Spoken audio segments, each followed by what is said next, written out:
Bracketology presented by Dave Campbell's Texas Football, breaking down the 2023 Texas High School Football Playoff brackets. I'm Greg Tepper, and this is for a Division I, a team that, or a bracket with a two-time defending state champ that I think everybody's forgetting about, and a ton of teams that are looking to prove that this is their year. There are so many different storylines here with teams that are relatively new to the scene, teams that have been here for a long time. You've got teams that have an opportunity to get back to the mountaintop for a first time in a long time. Fascinating stuff in 4A Division I everywhere you look. We'll start up here in Region 1. Up here in Region 1, you've got a couple of teams to keep an eye on. One of them is the champion District 2, the Brownwood Lions. Team absolutely one of the most decorated programs in Texas high school football history. They've got an outstanding quarterback in Ike Hall. Can that defense match what they bring offensively? They are, in my opinion, the favorite up here in the top half of the bracket. Keep an eye on Springtown out here in the top half of this part of it. But I like what Brownwood brings here. Canyon Randall, another potential sleeper down here. Things get really interesting down here in Region 1. You may remember the team that made a deep run last year was Wichita Falls. They finished 4th in district, sneak into the playoffs. First round matchup with Canyon is no picnic, but that Canyon team, I think, has a very high ceiling as well. Decatur is a team that started very slow, got their wheels back on, have an outstanding running game, and they have made deep runs before. What happens when they get into the playoffs? El Paso Austin, a team down here as well, probably one of the, between them and Riverside, probably the best teams out of El Paso. And then keep an eye on Lubbock Estacado, another team that when they play to their capability, they're capable of beating anybody. Feels really wide open, right? Do you go with a team from way out west? Do you go with a team from the big country like Brownwood? Do you go from a team from the greater DFW area like Decatur? A lot of intrigue here in Region 1. It's kind of hard to tell, and part of it is that it's such a small region as far as the number of teams are concerned. Let's go to Region 2. Okay, now we're getting to the fireworks factory because you've got a number of contenders here that I could absolutely see winning the region. You can see Stephenville winning the region. That's a team that won a state championship just a couple of years ago. I love what Sterling Doty has done as far as reinventing this team, going from a team that outscored people to a team whose defense has been absolutely outstanding. Keep an eye on Stephenville. I think this Kennedale team, you doubt them at their own peril. That is one of the best coached teams in Texas high school football. Their running game is always solid, and their defense is going to keep them in every game. Salina. On Week 11, they were the number 1 team in the state until a Week 11 heartbreaker against Frisco Panther Creek. Their reward now is they get a tough first-round matchup with Paris. Keep an eye on that one.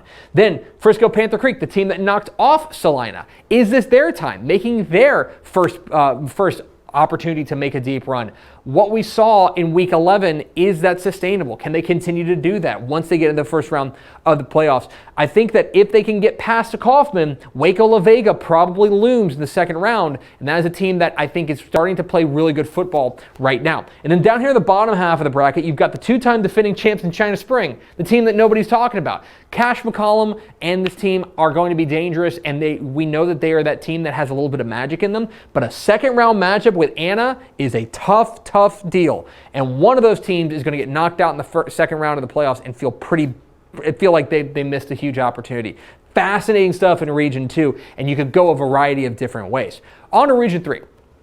To the other side of the bracket we go, and this is a big question of do you like East Texas or do you like Southeast Texas? That's the real question in this one. If you like East Texas, there's 2 teams that you're really into. One of them is Kilgore, the champions of District 9, team that beat Chapel Hill in the final week of the regular season to make it to win the district championship. And I think their reward is a pretty nice draw up here at the top half of the bracket, although Lumberton started off slow but has really gotten their wheels back on. Keep an eye on the Raiders. Down here in the bottom half of the bracket, this is the dirty part of the bracket because you've got a couple of teams that I think are very dangerous. You've got Chapel Hill, who I think if they play to their paper, if the speed they've got, they've won the region last year. If they can find a way to get some stops defensively, they're going to be a problem. Tough first-round matchup with Little Cypress, Mauriceville. Then you've got a team like Iowa Colony, undefeated, 10-0. The Pioneers, a new program down there in Alvin ISD, and we have seen Alvin ISD teams in their infancy make deep runs. Hello, Shadow Creek, right? keep an eye on them. And then there's Lindale. Lindale's a team that got hot at the right time, knocked off Chapel Hill to earn the second place team, second spot out of that district. If they get out of past Viter, they get a second round matchup with Iowa Colony. So interesting stuff here in Region 3. Keep an eye on Houston Worthing as well, the champions of District 11, a team to keep an eye on. Over to Region 4. Region 4 has long been dictated by the coast, but I think that last year was maybe the sign that things are changing, specifically when it comes to this team, the Boerne Greyhounds. A team that has battled through injuries, made it to a state championship last year, took an early lead, and then ended up losing the state championship. I think that they are on a mission. A second round matchup with Lavernia is really interesting. The computers love Lavernia. The computers think Lavernia hung the moon. Keep an eye on them. Their team to keep an eye on. This first round match between Corpus Christi Calhoun and Beeville Jones is interesting. San Antonio Davenport, keep an eye on them. Another young program. They are a team that I think has an opportunity to surprise some people. Bottom half of the bracket, Alice 1 District 16. They're going to be a team that's going to be problematic for teams down the road. Port Lavaca Calhoun, the Sand Crabs. The way that they run their offense is so hard to game plan for. And a second round matchup with either Somerset or Burnett has an opportunity to be really, really intriguing from a stylistic perspective. Again, I think Boerne is probably your favorite down here, but Port Lavaca Calhoun, I think Alice is interesting. I think Davenport is interesting. There's a lot of teams to dream on in Region 4. When you take a look at the bracket overall, again, I think the power nexus is here in Region 2. That's where you're probably getting the most number of contenders and probably the hardest to call. Up here, I think you've got kind of a free-for-all. It's kind of anybody's ball game, specifically between Brownwood and a team like Decatur. Over here, do you like East Texas or do you like the Houston area?